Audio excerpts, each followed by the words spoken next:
So I grew up on a desert island to working class parents who pulled themselves up by their bootstraps. I've been rejected more times than I can count. I started my career in the aftermath of the dot-com crash. I led my business through a global pandemic, but all you need to know about my intro for a talk on resilience is I'm a millennial. We've grown up in 4 once-in-a-lifetime recessions amidst multiple black swan events and been blamed for eating too much avocado on toast we can't afford to buy our own houses. Now this talk is called Resilience Redefined because I'm flipping the script.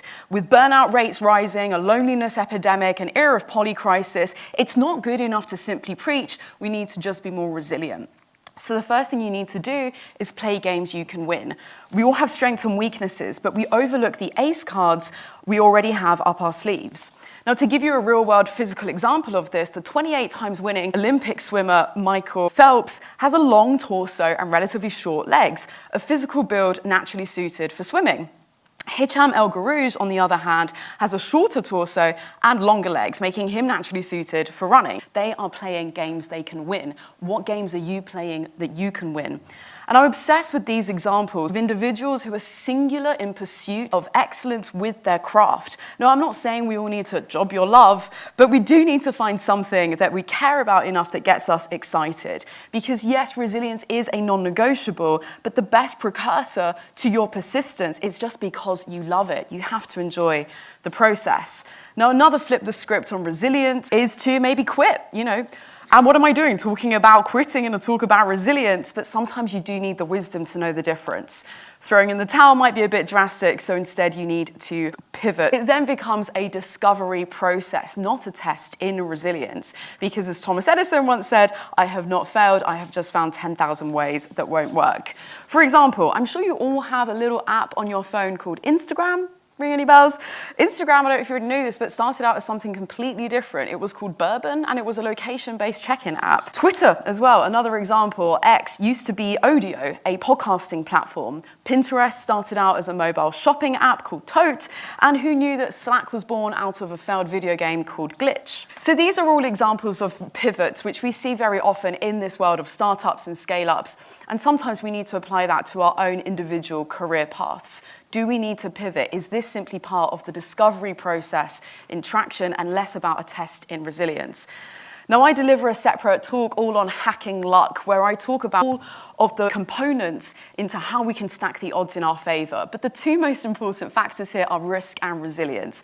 And of course, given the theme of the conference, my focus here is in resilience. So a few inspirational examples I want to share with you. Greta Gerwig, the 3 times Oscar-winning film director of Barbie, which was 2023's highest-grossing film and Warner Brothers' biggest global release in history. Can you believe she was rejected from every single grad school that she applied to? 13th time lucky, J.K. Rowling, the infamous author of Harry Potter, which has sold over 500 million copies in 82 languages worldwide, was rejected by 12 publishers. Brian Chesky, the founder and CEO of Airbnb, which is now valued at over $100 billion, was hilariously rejected by multiple VC investors. One of our own homegrown entrepreneurs, Rob Law, the founder of Trunky, the beloved children's luggage brand, was rejected and ridiculed on national TV back on Dragon's Den before making the biggest comeback ever. Here is what some of the success rates look like of some of the world's most successful people, just to put this into perspective. Taylor Swift, we've all heard, she basically has a success rate of just over 20%, Babe Ruth, less than 10%, and Pablo Picasso, less than 1%, 0.7% as his success rate.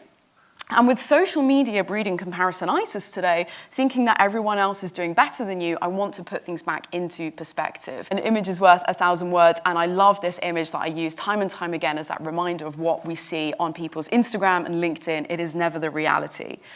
So there's a mental reframe required here. All too often we see the zoomed in moments of these squiggly journeys that we all have.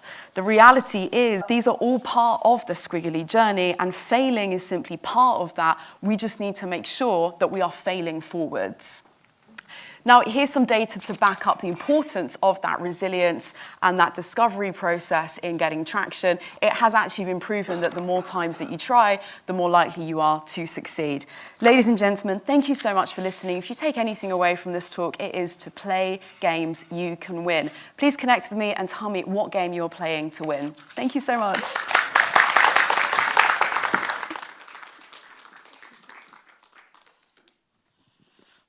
Thank you, Stephanie. Honestly, so much goodness in there, and I can tell you, those slides were going so quickly, many people were like, shit, I didn't get the photo I wanted of all the beautiful moments. So thankfully, it is recorded, and maybe slides could be shared.